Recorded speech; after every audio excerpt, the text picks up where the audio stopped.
नवरात्र में ये सब्जी भूलकर भी मत बनाना, माता क्रोधित हो जाती हैं। नमस्कार दोस्तों, जय माता दी। नवरात्रि का पर्व हमारे जीवन का विशेष महत्व रखता है। यह माता रानी की आराधना का समय है, जब हम अपनी आस्था और भक्ति से उन्हें प्रसन्न करने की कोशिश करते हैं। लेकिन दोस्तों, क्या आप जानते हैं कि नवरात्रि में कुछ विशेष सब्जियां और खाद्य पदार्थ होते हैं जिन्हें खाना वर्जित माना जाता है। आज हम इसी विषय पर चर्चा करेंगे कि नवरात्रि में कौन सी सब्जियां आपको नहीं बनानी चाहिए, ताकि माता रानी की कृपा आपके ऊपर बनी रहे और किसी भी तरह का नकारात्मक ऊर्जा आपके जीवन में न आए। आइए जानते हैं विस्तार से नवरात्र के इस पावन पर्व पर घर की साफ सफाई के साथ ही कुछ विशेष तैयारियां भी की जाती है ताकि माता रानी प्रसन्न हो। लेकिन ध्यान देखिए, नवरात्रि के कुछ खास सब्जियों का खाना बनाने से बचे ताकि नकारात्मक ऊर्जा घर के अंदर ना आए और माता रानी का श्राप ना लगे। दोस्तों, नवरात्रि के दौरान क्या खाना चाहिए और क्या नहीं खाना चाहिए जानना बहुत ही महत्वपूर्ण है। शास्त्रों के अनुसार व्रत चाहे किसी भी प्रकार का हो, उसके नियमों का पालन करना अति आवश्यक होता है। ऐसा माना जाता है कि मनोकामना को पूर्ण करने के लिए थोड़ा सा संघर्ष यानी तपस्या या तो करनी पड़ती है। इसलिए व्रत को पूर्ण विधि विधान से करना चाहिए ताकि इसका पूरा लाभ प्राप्त हो और सभी मनोकामनाएं पूर्ण हो। भगवान श्री कृष्ण ने भगवत गीता में कहा है कि सच्चे दिल से ईश्वर को पुकारा जाए तो वे आपकी पुकार जरूर सुनते हैं। तो चलिए दोस्तों, जानते हैं उन सब्जियों के बारे में जिन्हें नवरात्रि में भूलकर भी नहीं बनाना चाहिए। पहली सब्जी है मूली। ज्योतिष शास्त्र के अनुसार मूली का संबंध राहु से होता है और राहु के दोष को दूर करने के लिए मूली का दान किया जाता है। आयुर्वेद के अनुसार मूली वातवर्धक होती है। इसका सेवन करने से रजो और तमोगुण की वृद्धि होती है, जिससे व्रत के समय इसे खाने से बचना चाहिए। दूसरा है भिंडी।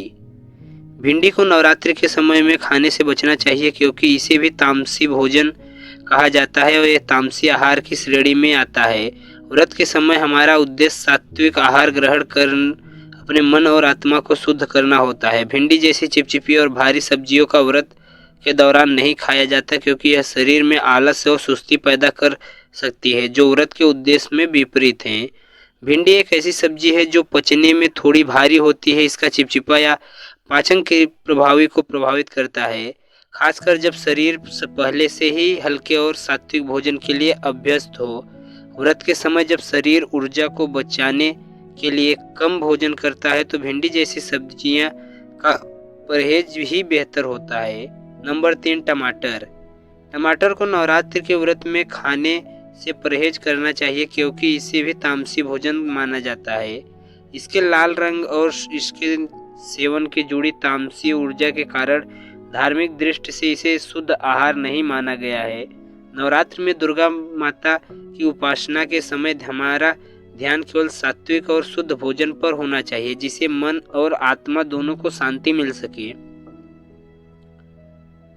टमाटर अश्लील स्वभाव का होता है और इसे खाने से पेट में एसिडिटी की समस्या हो सकती है। व्रत के दौरान जब हम हल्के भोजन का सेवन करते हैं तो अम्लीय खाद्य पदार्थ से बचना चाहिए ताकि पाचन तंत्र संतुलित रहे और शरीर को शुद्ध बनाए रखे।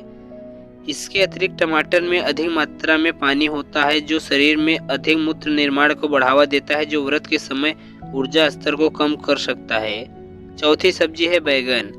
बैगन को भी तामसी भोजन के अंतर्गत गिना जाता है जो नवरात्र के व्रत में वर्जित है। इसके अलावा बैगन को गंदा भोजन भी कहा जाता है क्योंकि इसमें कीड़े के पाए जाने की संभावना अधिक होती है। धार्मिक ग्रंथों में भी इसे व्रत के समय खाने का योग्य नहीं बताया गया। बैगन एक एल्कलाइसिड होता है जो संवेदनशील पेट वालों के लिए अच्छे नहीं होते हैं। व्रत के समय पेट को आराम देने वाले, पाचन तंत्र की शांति देने के लिए हल्के और आसानी से पचने वाले खाद्य पदार्थ की सलाह दी जाती है, इसलिए बैगन से परहेज किया जाता है। पांचवी सब्जी है मशरूम। मशरूम को हिंदू धर्म में तामसीय भोजन माना जाता है क्योंकि यह फंगस की श्रेणी में आता है। इसे गंदा और असात्विक माना जाता है क्योंकि यह भूमि के अंदर से अंधेरे में उगता है। धार्मिक दृष्टि से यह सात्विक आहार के विरुद्ध माना जाता है, इसलिए व्रत के समय इसका सेवन नहीं किया जाता।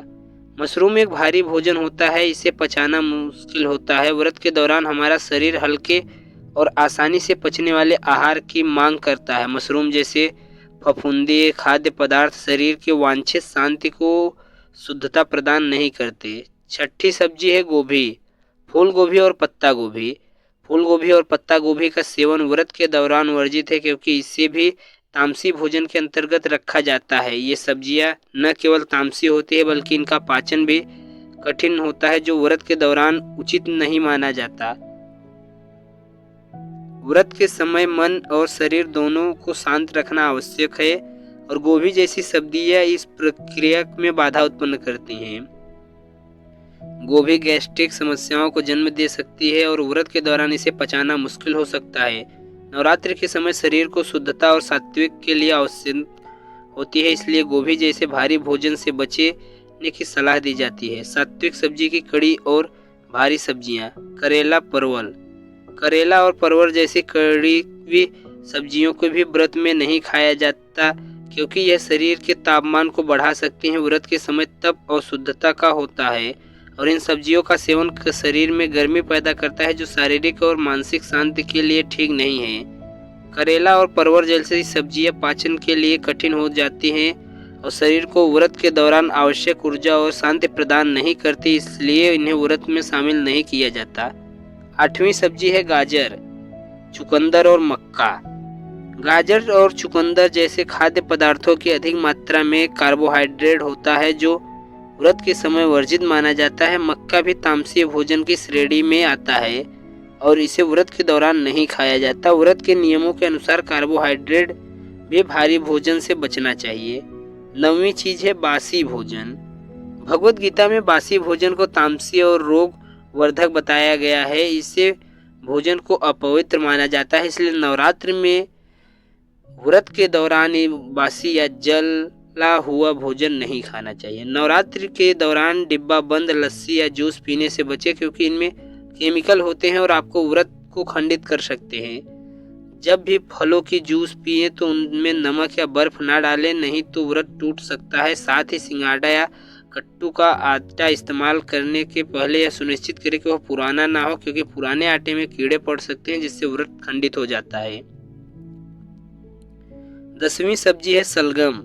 सलजम भी नवरात्रि के समय तामसी भोजन की श्रेणी में रखा जाता है। धार्मिक दृष्टिकोण से देखा जाए तो व्रत के दौरान शुद्ध और सात्विक भोजन का सेवन करना आवश्यक होता है, ताकि मन और आत्मा शुद्ध हो सके। सलजम को एक भारी और तीखी सब्जी माना जाता है, जो नवरात्रि के दौरान सेवन के योग्य नहीं है।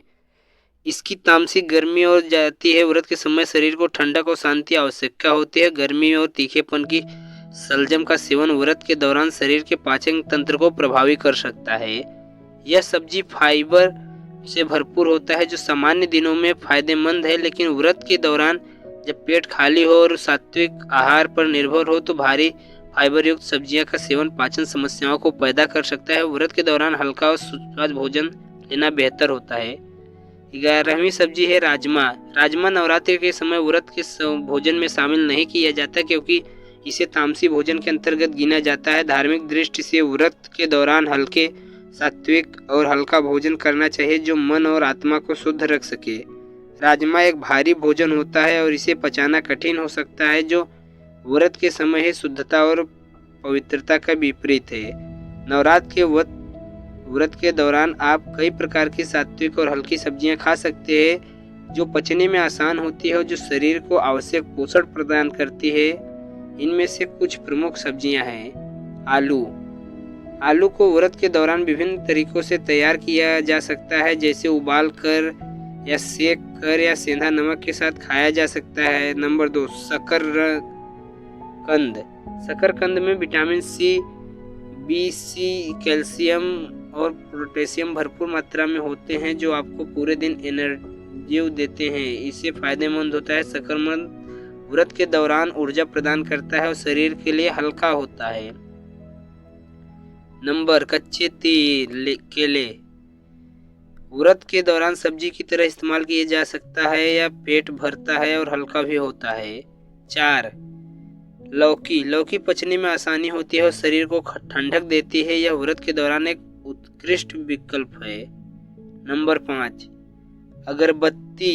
अगरबत्ती को आप व्रत के दौरान खा सकते हैं या पेट को आराम देती है और शरीर की ऊर्जावान बनाए रखती है।